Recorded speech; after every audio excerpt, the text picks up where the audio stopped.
Estudiemos juntos el libro de Apocalipsis. Muy buenas noches a todos, bienvenidos. Mi nombre es Horacio Urteaga y una de las cosas que estamos haciendo clase tras clase es leer juntos el comentario más antiguo del libro de Apocalipsis. El comentario es el comentario de un obispo de la ciudad de Petovia que se llamó Victorino. Por eso se le conoce como Victorino de Petovio. Victorino ha escrito un comentario completo del libro de Apocalipsis, es el más antiguo que tenemos en su totalidad y estamos analizándolo capítulo tras capítulo, versículo tras versículo.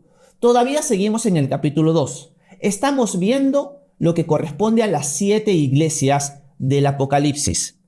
Una de las cosas que estamos haciendo dentro de nuestro estudio del libro de Apocalipsis no solo es leer el comentario de Victorino, sino también nosotros analizar el mismo texto, hacer nuestro propio comentario, comentarlo y sobre todo aplicarlo a nuestra vida. Que no solamente sea una lectura de información, sino que también busque aplicar lo que estamos leyendo a nuestra propia vida.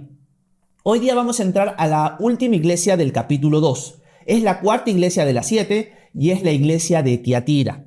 Así que vamos a tratar de sacarle el jugo. Lamentablemente, al igual que en las iglesias anteriores, Victorino no comenta mucho acerca de estas iglesias. Ha sido un comentario muy corto, muy resumido de cada iglesia, y donde va en cierto sentido a expander más su exposición es a partir de los capítulos 4 en adelante, donde en cierto sentido la cosa se pone un poco más intensa, porque a partir del capítulo 4 y sobre todo a partir del capítulo 6, el libro de Apocalipsis nos va a mostrar ya prácticamente el desarrollo, el derramamiento de la ira de Dios sobre la tierra que va a suceder en un tiempo futuro. Así que Victorino, en cierto sentido, va a invertir más de su tinta, más de su pluma en estos capítulos que en estos capítulos que tienen que ver con la iglesia. Así que dicho esto, pasemos a la presentación para ir analizando un poco el libro de Apocalipsis y sobre todo el comentario de Victorino con respecto a la iglesia de Tiatira. Vamos a leer la introducción al capítulo o a la sección de la iglesia de Tiatira que Victorino da. Voy a ponerlo en pantalla, déjenme un ratito moverlo y lo tenemos acá. Esto es lo que dice Victorino. Victorino, refiriéndose a la cuarta iglesia, nos dice lo siguiente. La cuarta clase da a entender la nobleza de los fieles que trabajan diariamente y hacen obras mayores. Pero también entre ellos muestra que hay hombres de fácil disposición para conceder la paz ilícita y para escuchar nuevas formas de profecía. Y reprende y advierte a los otros a quienes esto no agrada, que conocen la maldad que se les opone.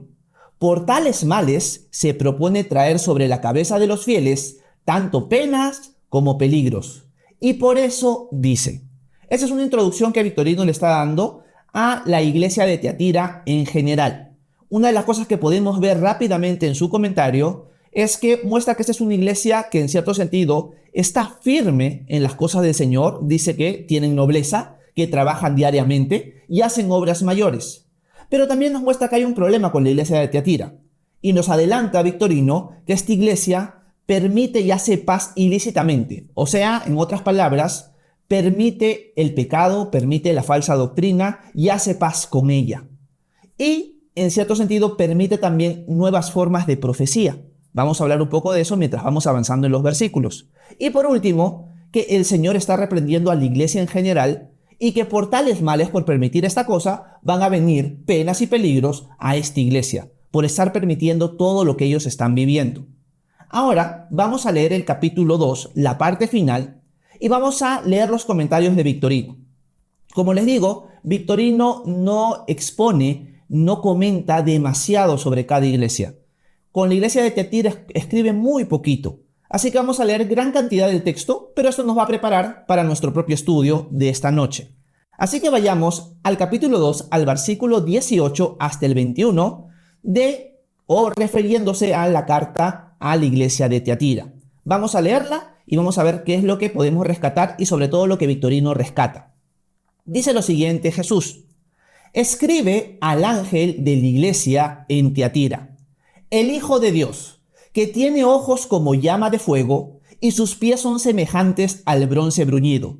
Dice esto: yo conozco tus obras, tu amor, tu fe, tu servicio y tu perseverancia, y que tus obras recientes son mayores que las primeras. Pero tengo esto contra ti, que toleras a esa mujer Jezabel, que se dice ser profetisa y enseña y seduce a mis siervos a que cometan actos inmorales y coman cosas sacrificadas a los ídolos. Les he dado tiempo para arrepentirse y no quieren arrepentirse de su inmoralidad. Por eso la postraré en cama, y a los que cometen adulterio con ella los arrojaré en gran tribulación, si no se arrepienten de las obras de ella. A sus hijos mataré con pestilencia, y todas las iglesias sabrán que yo soy el que escudriña las mentes y los corazones, y les daré a cada uno según sus obras. Pero a ustedes, a los demás que están en Tiatira, a cuantos no tienen esta doctrina, que no han conocido las cosas profundas de Satanás como ellos las llaman, les digo que no les impongo otra carga. No obstante, lo que tienen, reténganlo hasta que yo venga. Vamos a ver qué es lo que Victorino nos comenta acerca de este texto que está fuerte. Es un texto que empieza muy bien, empieza muy positivo, pero luego se pone bien turbio. Luego se pone en un sentido de juicio muy fuerte. Vamos a ver qué dice Victorino. Victorino solamente hace un comentario muy reducido y habla acerca de las palabras de Jesús a la iglesia y sobre todo a los que no se han contaminado con las doctrinas de Satanás, y que Jesús les dice: no les impongo otra carga. Y Victorino dice, es decir, no les he dado leyes, observancias y deberes, lo cual es otra carga. O sea, lo que Victorino está diciendo es, miren, esta iglesia, a diferencia de las que ya hemos leído, diría Victorino, es una iglesia que está pasando ciertos problemas, es una iglesia que por un lado está bien y por otro lado está pésima. Pero el Señor, a diferencia de las anteriores, no les está imponiendo una carga más, no les está dando como mandamientos adicionales. Simplemente le está diciendo, no te impongo otra carga. Ustedes que se han mantenido firmes, que no se han contaminado con Jezabel, con esta profetisa, con todas estas doctrinas de Satanás, no les imponga otra carga. Más bien manténganse firmes hasta que yo venga. Por lo tanto, Victorino solo está diciendo, es una iglesia a la cual el Señor no le está dando una carga adicional. Victorino sí va a comentar un poco acerca de la promesa final que se le da a cada iglesia. Vamos a leerlo. Esta es la promesa. Jesús termina la carta así: al vencedor, al que guarda mis obras hasta el fin, le daré autoridad sobre las naciones y las regirá con vara de hierro, como los vasos de alfarero son hechos pedazos, como yo también he recibido autoridad de mi Padre. Y le daré el lucero de la mañana. El que tiene oído, oiga lo que el Espíritu dice a las iglesias. Quiero remarcar que esta es una de las cartas más extensas dentro de las 7. Es la que tiene más versículos. Vamos a ver qué es lo que Victorino nos habla acerca de la promesa final a esta iglesia en particular y a todas las iglesias en general. Dice lo siguiente: cuando Jesús se está refiriendo al vencedor le daré autoridad sobre las naciones, él dice, es decir, a este nombraré juez entre el resto de los santos. Lo que Victorino está diciendo es, cuando Jesús promete al vencedor que va a regir y le va a dar autoridad sobre las naciones, se está refiriendo a que estos cristianos de Tiatira, a los vencedores, se les va a nombrar juez entre los demás santos. ¿Quiénes son los santos? Son el pueblo de Dios. Y en cierto sentido van a tener una preeminencia, van a ser como aquellos que los van a juzgar. Eso es lo que Victorino está diciendo. Personalmente discrepo con la interpretación de Victorino. El texto es claro.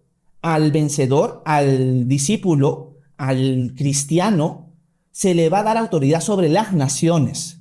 Las naciones y el pueblo de Dios son cosas completamente distintas. Y este es un pasaje que se puede extraer de un salmo en el cual el Padre le dice al Hijo que le va a dar autoridad sobre las naciones, sobre el mundo entero. Por lo tanto, Jesús en buena cuenta está diciendo aquí que nosotros los cristianos vamos a tener o vamos a reinar juntamente con Él, vamos a gobernar y a juzgar juntamente con Él a las naciones. No necesariamente está diciendo, y es más, creo que es una interpretación equivocada, que vamos a juzgar a otros cristianos. Realmente no veo yo personalmente que se puede extraer esta verdad de ese versículo. Victorino sí lo entiende así. Está hablando que el cristiano, por haber sido vencedor en la iglesia de Tiatira específicamente, va a ser juez de otros cristianos en el reino del Mesías. Eso es lo que Victorino está diciendo. Así que eso es lo que él explica. Y esto sí me parece interesante.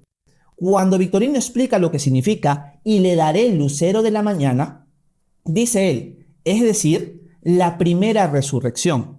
Prometió el lucero de la mañana que ahuyenta la noche y anuncia la luz, es decir, el comienzo del día.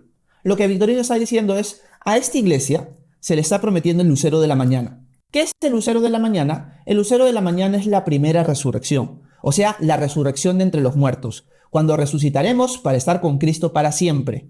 Y se está utilizando la figura del lucero de la mañana. El lucero de la mañana es el sol, en otras palabras es el sol, porque está indicando que es el comienzo de un nuevo día, el comienzo del reinado del Mesías. Por lo tanto, al cristiano se le promete ser partícipe del reinado del Mesías desde sus inicios. O sea, va a terminar este tiempo oscuro y va a empezar un nuevo día. Ese nuevo día es lo que se le promete al cristiano, cuando va a resucitar de entre los muertos y va a heredar la tierra con el Señor y va a reinar con Él para siempre. Eso es lo que diría Victorino. Me parece interesante lo que él dice en este comentario. ¿Por qué? Porque generalmente cuando uno busca comentarios actuales de ciertos teólogos con respecto al entendimiento del lucero de la mañana, ninguno se va a poner de acuerdo y son interpretaciones que las vamos a ver cuando lo analicemos nosotros, que no sé, no me convencen mucho que digamos. O sea, son interesantes, pero digo, no estoy seguro de que eso es lo que Jesús haya querido decirle a la iglesia de Tiatira y sobre todo a nosotros en la actualidad. En cambio, este comentario de Victorino, cuando lo estaba leyendo, me pareció interesante. Podría ser eso. Podría ser que el Señor está diciendo y les voy a dar o les voy a hacer partícipes de ese nuevo comienzo que va a existir cuando se establezca mi reino. Les daré el lucero de la mañana, un nuevo comienzo. Esa oscuridad se va a terminar. Este mundo que está en tinieblas, esa oscuridad, se va a terminar y va a empezar un nuevo día. Va a aparecer el lucero de la mañana, el nuevo día, y ustedes se les está prometiendo ese lugar, ese reinado, para que ustedes lo habiten conmigo. Me parece un poco acertado. Quizás Victorino se puede estar equivocando como en otras situaciones o como en otros comentarios, pero me parece un buen comentario con respecto a la interpretación del lucero de la mañana. Hasta ahí, Victorino comenta la carta a Tiatira. Así que este es el pequeño comentario que tenemos de Victorino con respecto a esta cuarta iglesia del libro de Apocalipsis. Quiero hacer una aclaración o quizás un repaso para decirles que las 7 cartas a las 7 iglesias son para iglesias individuales, como eso lo vimos en la primera parte del capítulo 2, y estas 7 iglesias, no solamente estas cartas están dirigidas específicamente a estas iglesias, sino también, en cierto sentido, representan a toda la cristiandad. Victorino lo dejó claro, el número 7 es un número que habla de completo y es un número que está indicando que estas cartas sí han sido literalmente para cada iglesia, pero también apuntan para cada iglesia en la actualidad. O sea, cuando nosotros leemos estas cartas, tenemos que hacernos un examen de rayos X a nuestras iglesias locales y también a nosotros como personas. Eso es algo muy importante de entender mientras leemos las 7 cartas. Así que quiero leer en los comentarios quién me ha dejado alguna pregunta por ahí. Recuerden que mientras vamos leyendo, mientras vamos avanzando, comentando, ustedes pueden hacer las preguntas que quieran. Yo de tanto en tanto voy a hacer pausas para leer sus comentarios e intentar responder sus preguntas si van surgiendo. Así que siéntanse libres de eso. Voy a ver si alguien ha comentado algo por aquí por allá. Déjenme ver. Hondureña dice, Horacio, ¿cómo recuerdas de dónde somos cada persona? ¿Qué memoria? Dice. Ok, trato de hacer lo mejor posible. Espero que mi memoria siga así de buena. Ok, Merry dice, Dios les bendiga. Buenas tardes. ¿Cómo estás, Merry? Saludos hasta México. ¿Cómo estás, Eunice? Saludos hasta Venezuela. Dios te bendiga. Gracias por estar aquí. Gracias por compartir el live. Bueno, creo que no hay ninguna pregunta hasta el momento. Y lo que vamos a hacer a continuación es, en cierto sentido, empezar nuestro propio estudio del libro de Apocalipsis. Gracias a los que están conectados esta noche, vamos a arrancar. Así que vayamos ahora a, en cierto sentido, desglosar versículo a versículo esta carta. ¿Ok? Volvamos a la presentación y leamos el versículo 18, que es el primer versículo. Ahora arrancamos con nuestro comentario. Miren lo que dice. Escribe al ángel de la iglesia en Tiatira, el Hijo de Dios, que tiene ojos como llama de fuego y sus pies son semejantes al bronce bruñido, dice esto. Jesús introduce con una presentación bien interesante. Es el Hijo de Dios, que tiene ojos como llama de fuego, que sus pies son de bronce bruñido. Pero recuerden que antes de iniciar con la descripción de Jesús, tenemos que un poco conocer el contexto de la ciudad de Tiatira. ¿Qué sucede en la ciudad de Tiatira? ¿Cómo es la ciudad de Tiatira? ¿Qué experimentan los cristianos en la ciudad? Así que vamos a hacer un repaso rápidamente de la ciudad de Tiatira. La ciudad de Tiatira y el nombre Tiatira significa sacrificio continuo. Ese es el significado del nombre Tiatira. La ciudad de Tiatira es la más pequeña dentro de las 7 iglesias. No tenía tanta importancia, no tenía tanto contorno, tanto territorio como las demás y también tanta importancia. Un personaje muy importante en la historia, conocido como Plinio el Viejo, decía que era una ciudad de poca importancia. La ciudad de Tiatira es una ciudad que en algún momento perteneció al imperio de Alejandro Magno. Su, en cierto sentido, general, que se llamó Seleuco Nicator, en cierto sentido gobernó esta ciudad y al gobernarla la hizo una base militar. Así que la ciudad de Tiatira durante muchos años fue una base militar, sobre todo del imperio, el reinado de Alejandro Magno, que fue un reinado muy próspero, muy potente. Pero cuando el imperio romano entró en acción, la ciudad de Tiatira se volvió una ciudad indefensa. Una ciudad que militarmente no tenía ningún impacto. Más bien empezó a crecer en sus industrias. ¿Qué industrias desarrolló la ciudad de Tiatira? Desarrolló la industria del bronce, la industria del cuero, la industria de la cerámica, los tejidos y también las telas y los tintes. La frase o la descripción de los tintes es importante. ¿Por qué? Porque si nosotros vamos a Hechos capítulo 16, vamos a conocer a una mujer de Tiatira llamada Lidia. Lidia era una vendedora de púrpura. Ese era un tinte para las vestimentas, para la ropa, y ella era de esa ciudad. Eso ustedes lo encuentran en Hechos capítulo 16. Así que era una ciudad que militarmente no era imponente, era prácticamente una ciudad dedicada a las industrias, era muy comerciante, era una ciudad de poca importancia, era una ciudad pequeña, pero al haber tanto comercio, al haber tanta industria, sucedía algo interesante. Cuando se generaban estas industrias, por ejemplo, tú trabajabas las telas, otro trabajaba el bronce, generalmente tú te juntabas con aquellos que trabajaban bronce.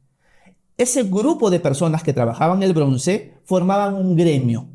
Este gremio generalmente era idólatra, porque el gremio del bronce, por ejemplo, tendría su propio patrón, su propio dios, que los iba a bendecir en todo su desarrollo económico, en todo su negocio. Entonces ellos tenían sus dioses patrones. Al tener estos patrones dentro de cada uno de estos comercios, muchos cristianos se veían o uno forzados u otros rechazados porque ellos no adoraban a esos dioses. Así que es un contexto muy idólatra el que vive la iglesia de Tiatira en esta ciudad. Es una ciudad que tiene mucho comercio, mucha industria, pero esta industria está mezclada con lo material, con lo espiritual. Y lo espiritual no es algo bueno, lo espiritual es algo malo. Le rinden sacrificios, le rinden culto a sus dioses para que los bendigan en este tipo de negocios. No sé si ustedes se acuerdan cuando Pablo visita la ciudad de Éfeso, y en la ciudad de Éfeso había un grupo de plateros que en cierto sentido en algún momento toma el liderazgo de Demetrio porque hacían esculturas para la diosa Diana. Este era un grupo, era un gremio de gente que hacía un trabajo manual para hacer estatuas pequeñas de Diana. Cuando Pablo empieza a predicar el evangelio, ¿qué sucede? La gente deja de comprar. Cuando la gente deja de comprar estas estatuas, Demetrio mueve las masas para que en cierto sentido maten a Pablo, para que ataquen a los cristianos. Y esto lo vemos en el libro de los Hechos. Así que al igual que con Demetrio, la ciudad de Tiatira tenía gremios que adoraban a ciertos dioses para ser bendecidos. Así que esa es la problemática que nosotros encontramos en la ciudad de Tiatira. El dios principal, por así decirlo, de esta ciudad era el dios Apolo. Así que es una iglesia que está en una ciudad pequeña, es una ciudad con mucho comercio, pero si tú quieres subsistir dentro de la ciudad, en cierto sentido, o uno, vas a tener que tú vértelas solo por tu cuenta, obviamente con la ayuda de Dios, nunca estás solo, pero vas a tener la presión social de que si tú perteneces o quieres pertenecer a un gremio, vas a tener que adorar al mismo Dios o en buena cuenta aceptar la adoración a otro Dios que es el Dios del gremio al que tú perteneces. Y ese es un problema que los cristianos de Tiatira sufrían constantemente. La iglesia de Tiatira aparentemente nunca pasó persecución. No estaba pasando persecución. Más bien parece ser, por lo que vamos a ir leyendo en los siguientes versículos, que la iglesia de Tiatira estaba cediendo ante esta problemática. en lugar de oponerse y mantenerse firmes y marcar una raya y una distinción entre los dioses falsos y el Dios verdadero, ellos estaban cediendo y estaban tolerando todas estas prácticas y quizás ellos mismos les estaban practicando. Podríamos decir que los cristianos de Tiatira, muchos de ellos cayeron en idolatría. Pero esta idolatría tiene en cierto sentido un inicio. Y el inicio surge por una mujer. Y de esa mujer vamos a hablar en los siguientes versículos. Así que esta es la problemática de la ciudad de Tiatira. Ya conociendo la ciudad de Tiatira, cómo se desarrollaba y cómo vivía la iglesia ahí, tenemos que entender un poco por qué el Señor se presenta de esta manera a esta carta. Recordemos que Jesús se presenta distinto, con distintos detalles a cada iglesia, porque cada detalle que Él da en cada iglesia marca un énfasis importante. ¿Cuál es la forma de describirse de Jesús a esta iglesia? Es la siguiente. El Hijo de Dios, que tiene ojos como llamas de fuego y sus pies son semejantes al bronce bruñido, dice esto. Primero se está revelando como el Hijo de Dios. Esto nos muestra su naturaleza divina. Recordemos que en los evangelios vemos que Jesús se identifica como el Hijo del Hombre, pero también como el Hijo de Dios. Cuando se está identificando como el Hijo del Hombre, está haciendo una referencia a profecías, por ejemplo, del libro de Daniel, que anunciaban que iba a aparecer un Hijo del Hombre, alguien con apariencia humana, y que todas las naciones lo iban a adorar. Por lo tanto, este Hijo del Hombre es Dios. Pero cuando se identifica como Hijo de Dios, está mostrando claramente y plenamente su naturaleza divina. Está diciendo: yo tengo la misma naturaleza del Padre. Yo soy Dios. Yo tengo esa misma naturaleza. Soy el Hijo de Dios. En el mundo antiguo, en el tiempo de Jesús, tú no decías que eras hijo de Dios. Tú decías que eras parte de su pueblo, pero decir que tú eras hijo de Dios significaba que tú estabas diciendo que eras de la misma naturaleza.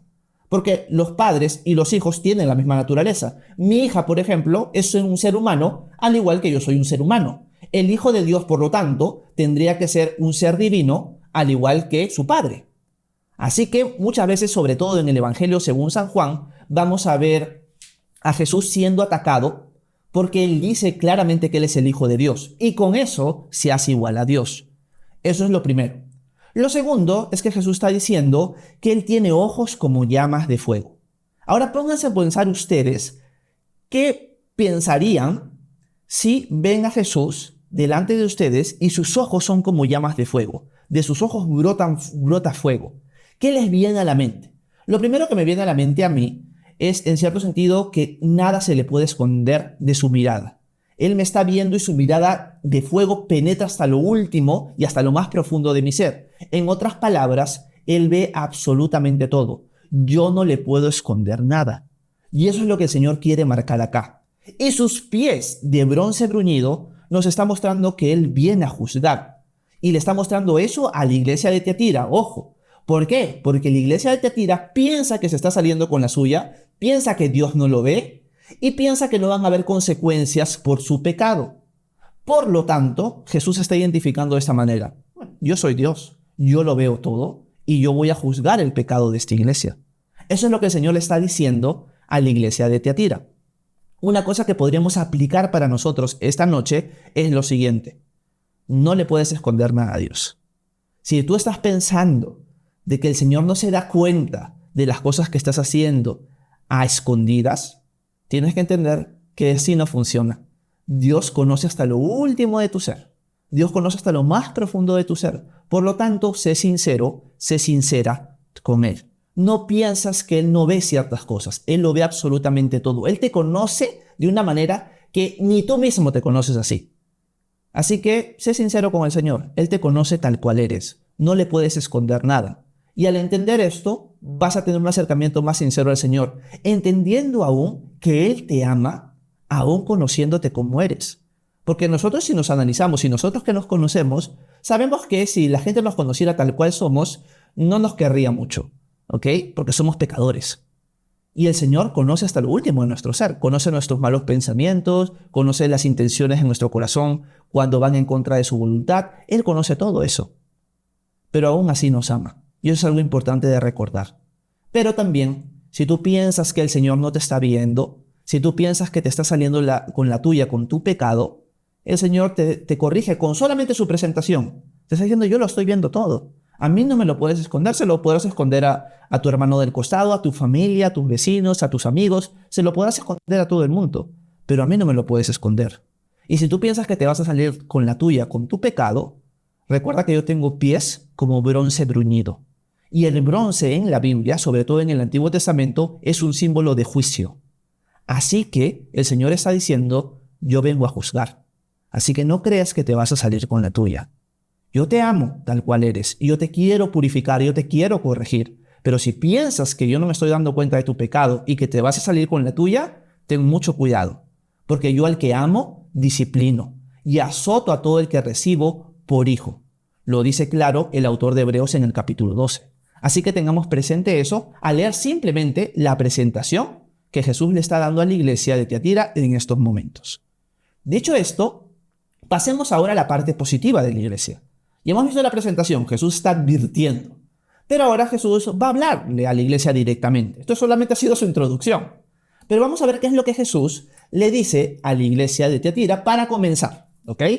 Dice lo siguiente: yo conozco tus obras, tu amor, tu fe, tu servicio y tu perseverancia, y que tus obras recientes son mayores que las primeras.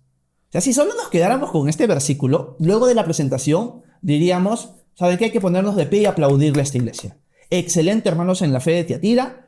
Qué excelente Jesús se puede referir de parte de a ustedes. Una de las cosas que me encanta es que la iglesia de Tiatira, a diferencia de la iglesia de Éfeso, que fue la primera iglesia que vimos, sí mantiene el amor. Si ustedes leen la iglesia de Éfeso, y ustedes quizás recuerdan o revisan los primeros versículos del capítulo 2, la iglesia de Éfeso también tenía obras, también tenía perseverancia, pero había dejado su primer amor. Por lo tanto, Jesús dice, yo conozco tus obras, tu perseverancia, pero nunca menciona amor, porque ellos habían dejado su primer amor y tenían que arrepentirse de eso.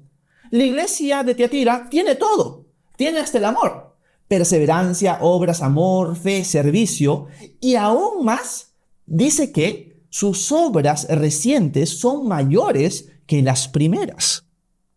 Lo primero que vemos es que es una iglesia distinta a la de Éfeso. En ese sentido, es mejor que la de Éfeso en solamente esta área. Ustedes que ya conocen toda la carta, que ya la hemos leído, saben que no va a continuar así. Pero es una iglesia que, en cierto sentido, a comparación de Éfeso en esta parte, es una iglesia que sí mantiene su amor. Es una iglesia que ama al prójimo y ama a Dios. ¿Ok? Tiene perseverancia, tiene obras. Y una de las cosas que apunté aquí en la pantalla es que es una iglesia pequeña, porque la ciudad era pequeña. Es una iglesia que tiene en cierto sentido cierta presión social. Pero aún así el Señor conoce sus obras. Y eso es bien bonito, porque a veces podemos pensar, mi iglesia local es una iglesia muy pequeña. Quizás el Señor ni enterado está de lo que nosotros hacemos. O es más, otros cristianos, otras iglesias están en sus eventos, en sus cosas, haciendo tal cosa, haciendo cual, etcétera, etcétera, llenos de actividades, o sea, están bien ocupados. Nosotros hacemos con las pocas personas que somos algunas cosas que el Señor ha puesto en nuestro corazón, pero no somos como esas iglesias grandes, ¿no? Que hacen tantas cosas, tanto evangelismo, tanta ayuda social, tantos eventos. Nosotros no somos así, pero el Señor nos diría hoy, yo conozco tus obras. O sea, no me importa si eres grande o eres pequeña, yo conozco tus obras. Yo sé lo que estás haciendo y yo sé lo que no estás haciendo. Así que eso me debería animar o nos debería animar al saber de que el Señor no está enfocado en los números o en qué tan grande es la iglesia o tan pequeña. El Señor lo que está enfocado es en conocernos tal cual somos, ver nuestra fidelidad, ver nuestras fortalezas y corregir nuestras debilidades. Pero el Señor conoce todo lo que estamos haciendo. Y para el Señor es importante, pertenezcas a una iglesia grande o pertenezcas a una iglesia pequeña. Y me encanta, y acá yo puse en la parte final, lo siguiente. Me encanta ver que la iglesia de Tiatira es una iglesia que ha crecido en su fe. Es una iglesia que ha crecido hasta en su forma externa de fe. Porque no podemos equiparar obras y fe. Pero una fe real hace obras. Esto lo explica Santiago en toda su carta. Por lo tanto, ver que Jesús le diga a esta iglesia, tus obras actuales son mayores que las primeras, le está diciendo, tú has crecido en tu fe. Antes empezaste fiel en lo poco y ahora sigues siendo fiel en lo mucho. Y me encanta eso porque un mensaje que compartía con mi iglesia local el fin de semana es que nosotros no deberíamos ser conformistas. El cristiano se ha vuelto conformista lamentablemente. Está contento en su situación actual. No busca crecer en su fe, no busca crecer en su piedad, no busca crecer en disciplina, no busca crecer en nada. Es como que está contento con sentarse en la iglesia, escuchar una prédica, irse a su casa, vivir como siempre, volver el domingo a la iglesia, sentarse a escuchar una prédica, volver a su casa y está contento con esa forma de vida. No busca crecer en santidad. Y yo conversaba con mi iglesia local de que una realidad que nosotros tenemos que entender es que somos santos y también somos pecadores. Pero generalmente nos enfocamos en ser pecadores y no en lo que significa ser santo. Nosotros ya somos apartados para Dios. Por lo tanto, deberíamos buscar crecer en nuestra fe y no quedarnos estancados. Pregunta para hacernos esta noche. ¿Cómo te ves tú en tu fe? ¿Sientes que te has estancado o sientes que estás creciendo? Si nosotros tomamos la misma figura que la Biblia toma con respecto a nuestro nuevo nacimiento, cuando recién conocemos al Señor somos niños en la fe, pero al pasar los años ya somos adolescentes y luego somos adultos en la fe. ¿Tú eres un adulto en la fe? ¿Tú estás madurando ahora en tu adultez? ¿O sigues siendo un niño, sigues siendo un adolescente en tu fe? Es una llamada de atención para cada uno de nosotros. Preguntémonos esta noche, ¿realmente estoy creciendo en mi fe? ¿Estoy conociendo más a Dios? ¿Y al conocerlo más estoy pareciéndome más a Él? ¿O sigo viviendo el mismo cristianismo de toda la vida? No hay ningún cambio en mí. El Horacio de hace un año es el mismo Horacio de hoy. El Horacio de hace 2 años es el mismo Horacio de hoy. No hay ningún cambio. Si la respuesta es así en mi propia vida, yo tengo que llamarme y exhortarme. Porque hay una enfermedad en mí. O sea, una persona o un niño que no crece está enfermo. Por lo tanto, si yo no he crecido, si yo no estoy madurando, hay un problema. Y la iglesia de Tiatira no tiene ese problema, y eso me encanta, pero es una llamada de atención para nosotros. Quizás Jesús no pueda decir eso de nosotros si nos escribiera una carta. Así que es una llamada de atención. Alguien podría preguntarme, Horacio, ¿y cómo puedo crecer en la fe? Quizás sí me he estancado, Horacio, pero no quiero. Estoy escuchando esto, yo también quiero ser como Tiatira. Quiero seguir creciendo, quiero que el Señor pueda decir, Horacio, tus obras actuales, tu forma de expresar tu fe ha crecido mucho a comparación de antes. ¿Cómo yo puedo lograr eso? Y eso lo encontramos en 1 de Pedro 2, capítulo 2, versículo 1 al 3, que dice lo siguiente. Miren lo que Pedro le dice a la iglesia.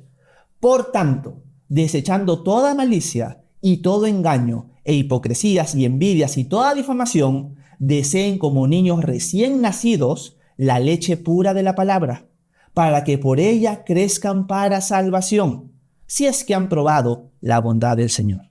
Noten esto. Pedro está animando a la iglesia a que deseen como niños recién nacidos la leche pura de la palabra. ¿Qué quiere decir Pedro? Está tomando la imagen de un niño. Por ejemplo, mi hijita. Ya voy a tomar mi ejemplo porque Sofía, mi hija, tiene 1 año, va a cumplir 1 año y 1 mes. Y una de las cosas que pasa con Sofía es que a Sofía le encanta tomar leche. O sea, Sofía podría vivir tomando leche todo el día. Ella constantemente va a querer leche. Nosotros más bien es como que ya estamos reduciendo esto, le estamos dando comida sólida. Pero ella, toma leche y sobre todo cuando recién nació, leche. ¿Y es importante la leche? Por supuesto que sí, porque es así como se desarrolla. De la misma manera que un bebé desea la leche, nosotros debemos desear la leche pura de la palabra. ¿Qué significa eso? Que yo debo pasar diariamente como si fuera mi leche espiritual, la palabra de Dios. Debería pasar en ella todos los días. Debería tomarme un tiempo para leerla, para meditarla, para escuchar a Dios a través de ella. Por ejemplo, en mi caso, hoy día leí los primeros capítulos de Josué, meditando y tratando de decir, Señor, ¿qué es lo que tú me quieres hablar? Una de las cosas que el Señor me habló esta mañana, mientras leía los primeros capítulos de Josué, es que el Señor desea que recordemos la fidelidad que Él ha tenido con nosotros en tiempos pasados. ¿Por qué lo digo? Porque la nación de Israel, cuando cruza el río Jordán, cuando el río Jordán se parte en 2, por así decirlo, una de las cosas que Dios le pide a Josué es que recoja piedras, 12 piedras de ese río, de la profundidad del río que se había secado, y que las saque al lado y queden como monumento para que las siguientes generaciones recuerden que esas 12 piedras eran un símbolo de que ellos cruzaron y que Dios abrió el camino para que ellos conquistaran la tierra prometida. Y mientras leí ese pasaje me quedó claro eso. Dios desea que recordemos nuestro pasado, que recordemos cómo Dios ha sido fiel antes para tener fe y confianza en Él en el presente en medio de tormentas. Sí, mira cómo Dios ha sido fiel. Por lo tanto, es bueno recordar la fidelidad de Dios en nuestros años anteriores. Y es algo que Dios me habló esta mañana, leyendo la palabra pura, la leche espiritual pura de la palabra de Dios. Y es así como crecemos. Eso es lo que tenemos que hacer. ¿Quieres crecer en tu fe? ¿Quieres parecerte más a Jesús? Come todos los días, bebe todos los días de la palabra de Dios. Así de sencillo es, en teoría. Pero nuestra carne siempre va a luchar para no lograr eso. Siempre va a haber flojera, siempre va a haber ese deseo de hacer cualquier otra cosa, menos sentarse, tomar un tiempo, 10 minutos, 5 minutos, sé fiel en lo poco y poco a poco vas a ir aumentando. Y vas a ver cómo el Señor te va a ir alimentando y vas a seguir creciendo en tu fe. Así que yo los animo esta noche a eso. Pasen tiempo en la palabra de Dios como quizás le estamos pasando esta noche juntos todos nosotros. Así que esto es lo primero que quería remarcar de estas buenas palabras de Jesús a la iglesia de Tiatira. Vamos a ver la siguiente parte. Ahora ya viene lo fuerte. Ahora ya viene la parte dura a la iglesia de Tiatira. Esta parte ahorita está excelente. Han empezado firmes y fieles en lo poco y ahora en lo mucho están pero excelentes. Son fieles, aman, tienen obras, perseverancia, etcétera, etcétera. Pero ahora viene lo bravo. Miren lo que Jesús les dice. Pero tengo esto contra ti, iglesia de Tiatira, que toleras a esa mujer Jezabel, que se dice ser profetisa y enseña y seduce a mis siervos a que cometan actos inmorales y coman cosas sacrificadas a los ídolos. Le he dado tiempo para arrepentirse y no quiere arrepentirse de su inmoralidad. Por eso la postraré en cama y a los que cometen adulterio con ella los arrojaré en gran tribulación, si no se arrepienten de las obras de ella. A sus hijos mataré con pestilencia, y todas las iglesias sabrán que yo soy el que escudriña las mentes y los corazones, y les daré a cada uno según sus obras. Acá ya empezó lo fuerte. ¿Qué estaba pasando con esta iglesia? A diferencia de la iglesia de Éfeso, anteriormente en el versículo anterior, la iglesia de Éfeso había perdido su primer amor, y la iglesia de Tiatira lo mantenía. Pero acá hay un cambio. La iglesia de Éfeso, aunque había perdido su primer amor, y Jesús los manda a volver al primer amor, se habían mantenido firmes en desechar a los falsos apóstoles y aborrecer la doctrina de los nicolaitas. Por lo tanto, en sus iglesias, en la iglesia de Éfeso, una de las cosas que no había era falsos maestros. No había falsa doctrina. Solamente habían perdido el amor y tenían que volver a tener amor mutuo y a Dios. En cambio, aquí se mantienen firmes, se aman mutuamente, pero han dejado entrar falsas doctrinas. Han dejado entrar no solamente falsas doctrinas, porque la iglesia que vimos la semana pasada, la iglesia de Pérgamo, es una iglesia que permitía que gente tuviera falsas enseñanzas y enseñanzas pecaminosas. No enseñanzas que no son fundamentales de discusión teológica, no. Eran enseñanzas que los llevaban a pecar. Pero la iglesia de Tiatira va más allá, porque está tolerando tener falsos maestros, está tolerando tener una falsa maestra específicamente hablando. Y a esta mujer se le identifica como Jezabel. Lo más probable es que realmente esta mujer no se llame Jezabel, pero Jesús se está refiriendo a ella así para traer a nuestra mente el libro de Primera de Reyes y Segunda de Reyes. Jezabel fue una reina esposa del rey Acab, que fue una reina perversa, una reina malévola y que Dios la juzgó tremendamente y que guió a la nación de Israel a la idolatría, que guió a la nación de Israel a la fornicación espiritual. Y lo más probable es que Jesús se está refiriendo a esta iglesia con respecto a esta mujer Jezabel, profetiza, de que los está llevando a cometer actos de inmoralidad, actos de fornicación, pero más que todo espiritualmente hablando.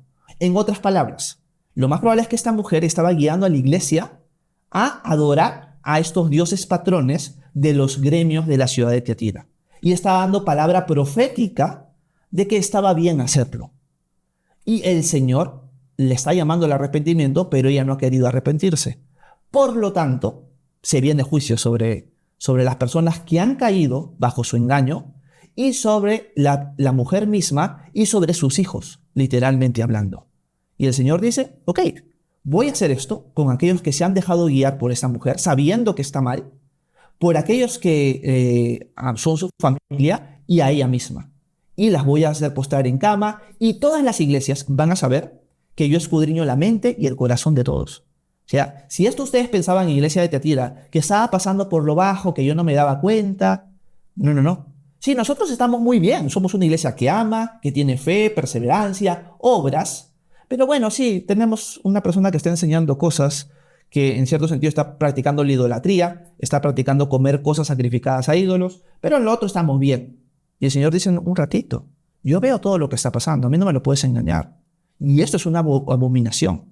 Y yo voy a juzgar a estas personas porque no se han querido arrepentir. Yo les he dado tiempo para que lo hagan y no se han arrepentido.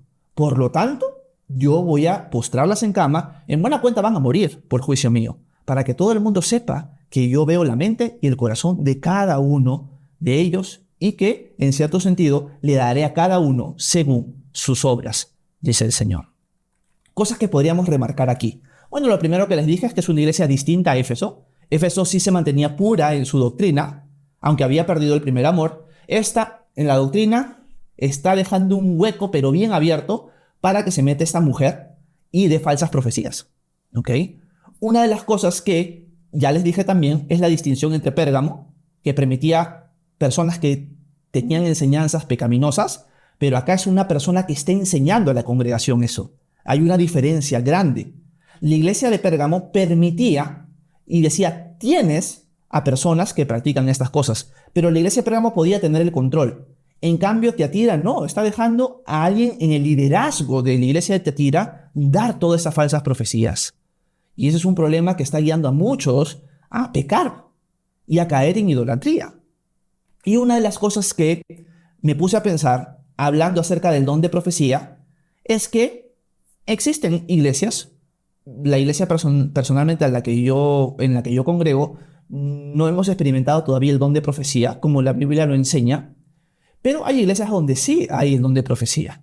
Y una de las cosas que siempre tenemos que tener cuidado con la profecía, con las palabras proféticas, es que primero tenemos que entender que si una persona aparece en nuestras iglesias locales, sea una persona que ya es parte de la iglesia muchos años o es una persona nueva, tenemos que examinarlo todo a la luz de la palabra de Dios. Examinarlo todo, retener lo bueno. Porque la persona se puede equivocar, o la persona, como esta mujer Jezabel, puede ser una falsa profetisa.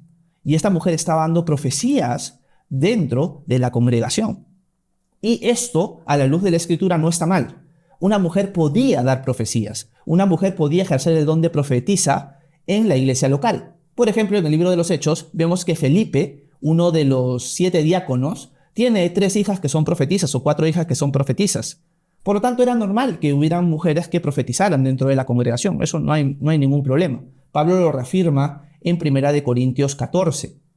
Pero esa mujer está dando falsas profecías. ¿Cuál es el deber de la iglesia? Examinarlo todo, retener lo bueno. ¿Cómo examinas todo? Con la palabra de Dios. Siempre la única regla infalible de fe en asuntos de fe y moral es la palabra de Dios. No hay otra infalible. Si una persona se levanta y da una palabra profética, un ratito. Esto se filtra a la luz de la palabra de Dios. Si estás diciendo algo que va en contra de la palabra de Dios, se desecha inmediatamente. La iglesia de Tiatira no. Estaba escuchando a esta mujer a dar sus profecías y estaba permitiendo que esta mujer enseñe también. Y esto sí es un problema, porque la Escritura también nos deja claro que la mujer puede enseñar a otras mujeres, pero la mujer no está llamada a tomar ese rol de liderazgo dentro de la iglesia local. Eso Dios se lo ha dado en su sabiduría solamente al hombre. Pero la iglesia de Tiatira estaba permitiendo todo eso. Y una de las cosas que es importante también remarcar es que siempre un falso maestro no te va a dejar claro inmediatamente que es un falso maestro. Por eso apunté acá. 90% de verdad, 10% de mentira. Una de las cosas que es característica de los falsos maestros y de los falsos profetas es que te van a decir muchas cosas que son verdad y que están bien.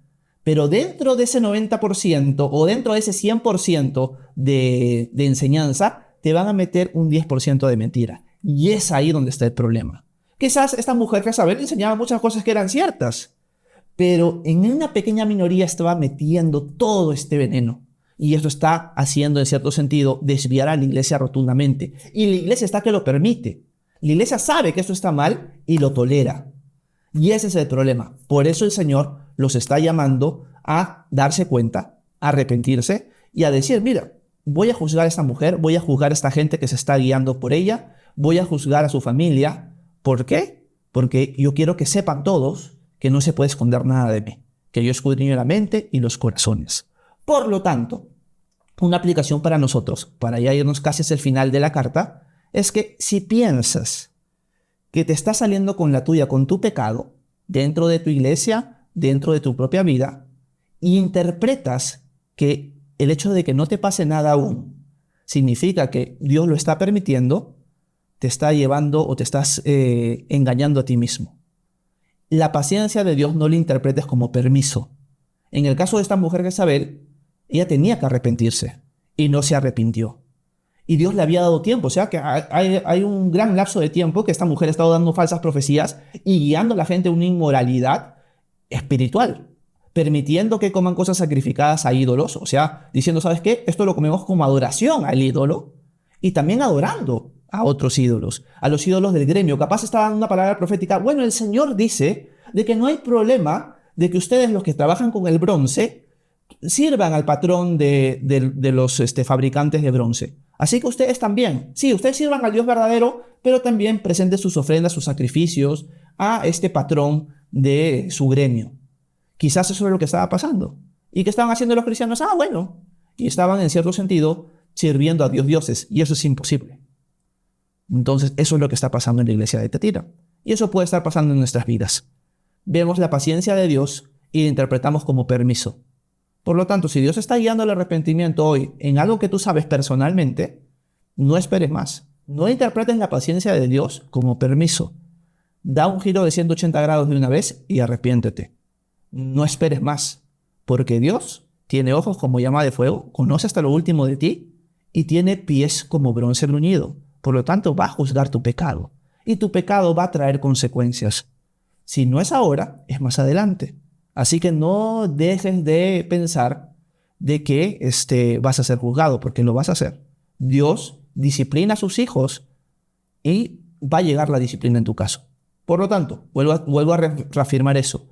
No interpretes la paciencia de Dios como permiso. Si estás en un pecado y lo estás cayendo constantemente, dale un giro de 180 grados. Arrepiéntete antes que sea demasiado tarde. Y que tú seas el ejemplo para otras iglesias de que Dios ve y escudriña los corazones y la mente de todos.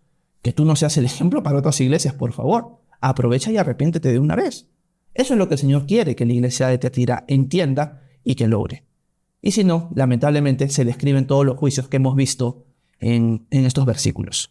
Bueno, ahora vamos a irnos ya prácticamente al final de esta carta. Y bueno, ya saben que pueden dejarme sus preguntas. Si tienen alguna pregunta, alguna duda, algo no se entiende, por favor háganmelo saber.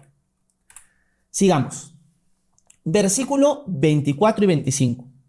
Dice el Señor: pero a ustedes, a los demás que están en Tiatira, a cuantos no tienen esta doctrina, que no han conocido las cosas profundas de Satanás, como ellos las llaman, les digo, que no les impongo otra carga. No obstante, lo que tienen, reténganlo hasta que yo venga. Habían cristianos en la iglesia de Tiatira que no se estaban dejando guiar por las falsas profecías de esta mujer. Y como dice Jesús acá, no estaban dejándose guiar por las cosas profundas de Satanás. O sea, miren cómo pone, a qué nivel pone las profecías de esta mujer, las enseñanzas de esta mujer. Pero estos hombres se habían mantenido, o estos hermanos se habían mantenido firmes y no se habían dejado llevar por estas falsas doctrinas. Parece que estos hermanos no tienen la posibilidad de hacer un cambio, no de sacarla del poder. Parece que el liderazgo mismo de la iglesia le ha dado esa autoridad a esta mujer y ellos no pueden hacer nada, pero dijeron, nosotros nos vamos a mantener firmes en nuestra fe. Lo que esta mujer está enseñando es una falsa enseñanza, nosotros no vamos a caer en eso. Y el Señor dice, yo no les impongo otra carga más. Ustedes se están manteniendo firmes, ustedes están amando, tienen fe, tienen obras, tienen perseverancia. No les impongo ninguna carga más. Manténganse firmes hasta que yo venga. Lo que ustedes tienen, reténganlo hasta el final. Manténganse firmes, perseveren en su fe hasta que yo venga. Y me encanta esta frase final porque es hasta que yo venga. ¿Qué tenemos que entender de esto? El Señor va a venir. Por lo tanto, el Señor nos dice eso a nosotros esta noche. Si estás caminando bien conmigo, mantente firme, persevera, resiste. No te dejes guiar por falsas enseñanzas. No te dejes guiar por falsos maestros. No caigas en eso. Mantente limpio en mis caminos. Que mi palabra sea lámpara a tus pies y lumbrera que ilumina tu camino. Mantente firme en mi palabra. Bebe de ella todos los días. Tómala como leche pura espiritual, diariamente. No te dejes llevar por otras enseñanzas, solamente por mi palabra. Que quede claro eso, porque yo en cualquier momento puedo venir. Así que estate listo. Y eso me encanta, porque nos anima como cristianos a tener una esperanza. La esperanza de todos los cristianos a la luz de la historia es: el Señor viene. Por lo tanto, la pregunta que tendríamos que hacernos también esta noche es: ¿estamos listos? ¿Realmente quieres que el Señor venga o no? Si tú realmente no quieres que el Señor venga, hay un problema ahí. No, es que tengo planes, tengo sueños, tengo cosas. Tu enfoque está distorsionado si piensas así.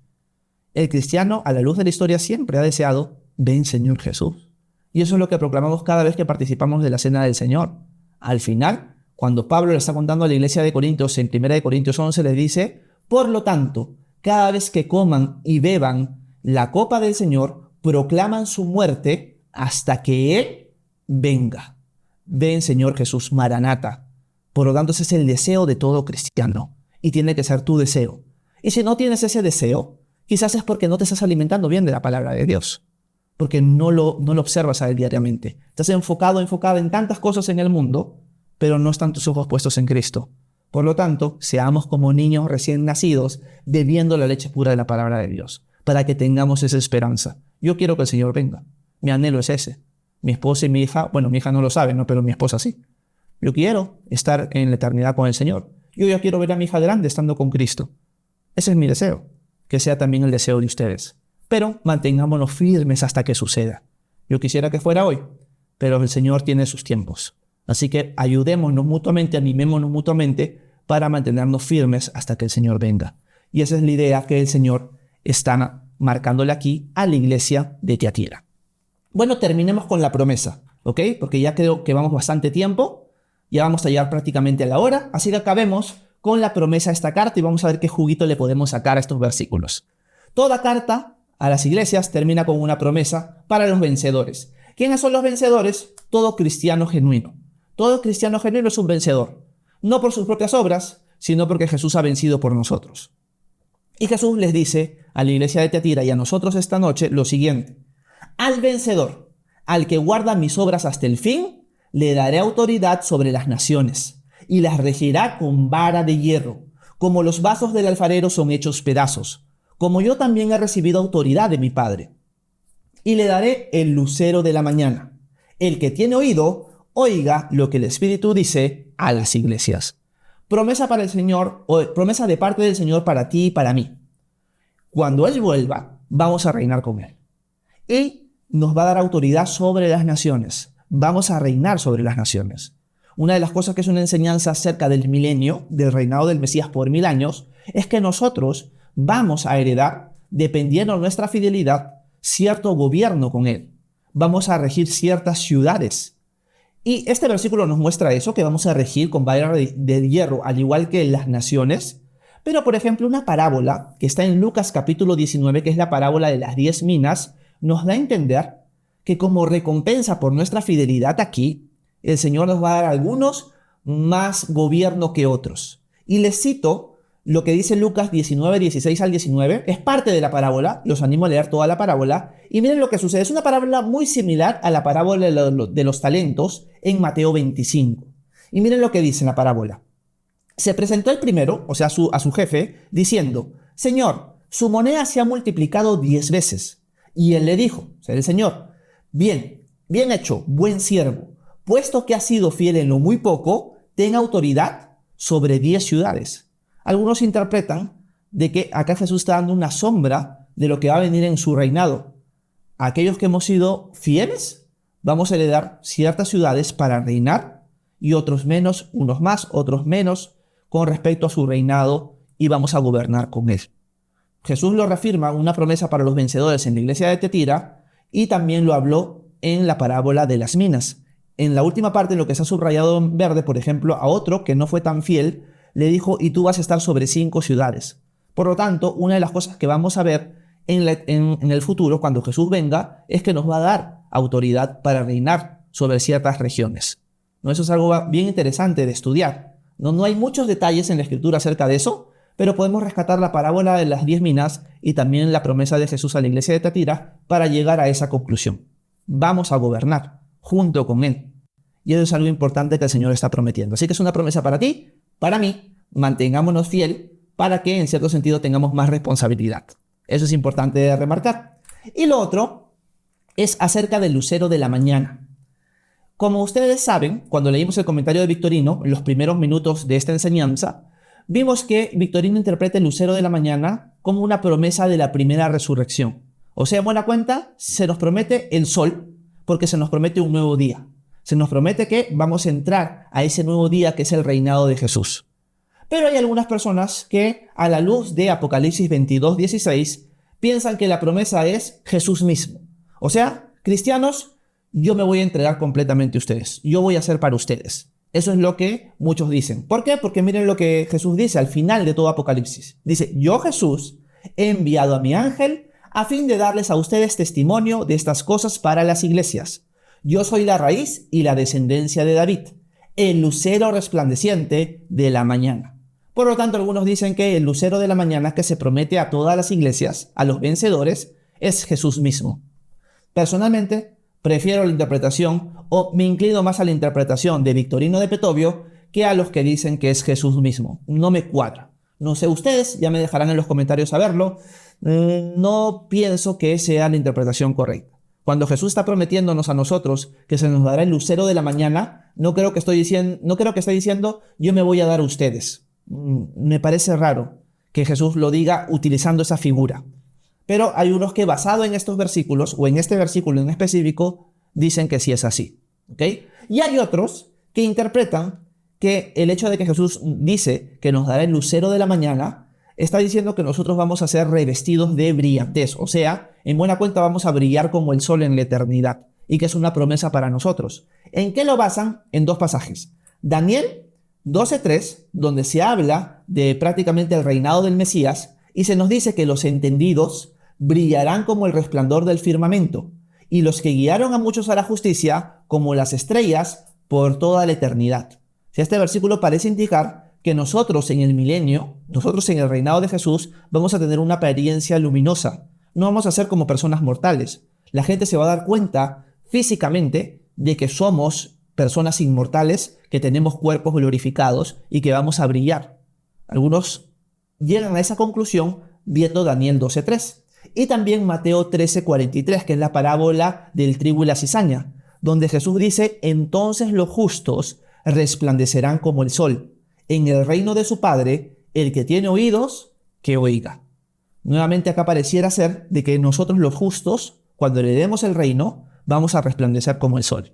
Y algunos llegan a concluir que cuando Jesús dice que se nos va a dar el lucero de la mañana, se está refiriendo a que vamos a brillar por la eternidad. Tampoco me inclino mucho yo a esa interpretación, pero quiero que ustedes lo sepan para que entiendan más o menos las distintas interpretaciones de esta promesa. Me inclino más a la de Victorino. Aún así no puedo decir esa es, pero me parece más consistente. No que el Señor está diciendo, les voy a dar en cierto sentido la promesa de que ustedes van a ver un nuevo día, en el sentido de que van a ver mi reino. Me parece más acertada que estas dos que les he dicho, pero no sé, déjenme saber qué piensan ustedes. Así que terminemos diciendo, con esta promesa, que una de las cosas que tenemos que examinar dentro de nuestras iglesias locales y dentro de nuestras vidas es la falsa enseñanza, las falsas profecías y nuestro pecado oculto. Porque el Señor tiene ojos como llama de fuego y Él observa todo. Así que no pienses que le estás escondiendo algo a Él. No interpretes la paciencia de Dios contigo, que busca guiarte al arrepentimiento, con permiso. No te está dando permiso para que peques. Te está mostrando su amor y paciencia para que te arrepientas.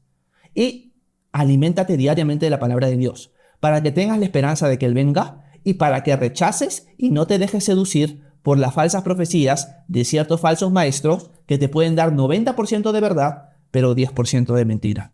Ese es el mensaje central para la iglesia de Tiatira, que tiene que hacer esos cambios necesarios. Y tenemos que analizar nosotros si tenemos que hacer esos cambios necesarios también. Dicho esto, muchas gracias a todos los que estuvieron presentes en esta enseñanza. Espero que no haya sido tan larga, que no haya sido aburrida, que se haya dejado entender. Ese es mi corazón, esa es la idea. Así que por favor, déjenme saber en los comentarios si se entendió, qué piensan al respecto, qué piensan ustedes que significa darnos el lucero de la mañana, esa promesa para todos los cristianos, Déjenme saberlo, voy a esperar unos minutos a ver si se animan a comentar. Yo sé que hay veces que no se animan a hacerlo, pero vamos a ver si alguien se anima a dejar sus comentarios. Y quizás si tienen alguna pregunta, alguna duda, alguna inquietud, me la hacen saber para ir terminando el live de esa manera. Leiber Serpa, ¿cómo estás? Buenas noches. Dice, buenas noches, mi hermano, estoy de acuerdo con usted. La enseñanza de Victorino es la más razonable. Gracias, Leiber, por ese comentario. Muchas gracias por tomarte el tiempo de escribir y qué bueno que te haya podido servir de edificación esta enseñanza. Espero que hayas podido ser lo más claro posible. Me he extendido un poquito porque es la carta más larga que tenemos de las 7 iglesias. Así que quería sacarle el jugo a cada uno de los versículos. Ya saben que si quieren ver las clases anteriores, pueden revisar mi canal de YouTube que se llama Horacio Urteaga y ahí pueden encontrar cada una de las enseñanzas. ¿Ok? Y esta enseñanza y la anterior se estarán subiendo en la siguiente semana o en estos días.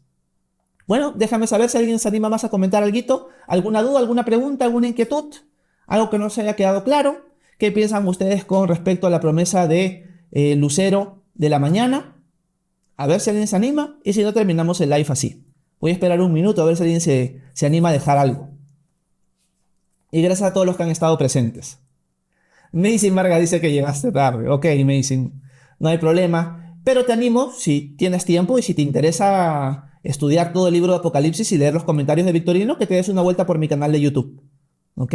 Ahí puedes encontrar las clases anteriores. Buenas noches, Merry. Dios te bendiga. Saludos hasta tu casita y saludos hasta México. Bueno, déjenme saber, ¿alguien más? Creo que nadie se anima. Bueno, si no hay preguntas, si no hay comentarios, entonces vamos terminando.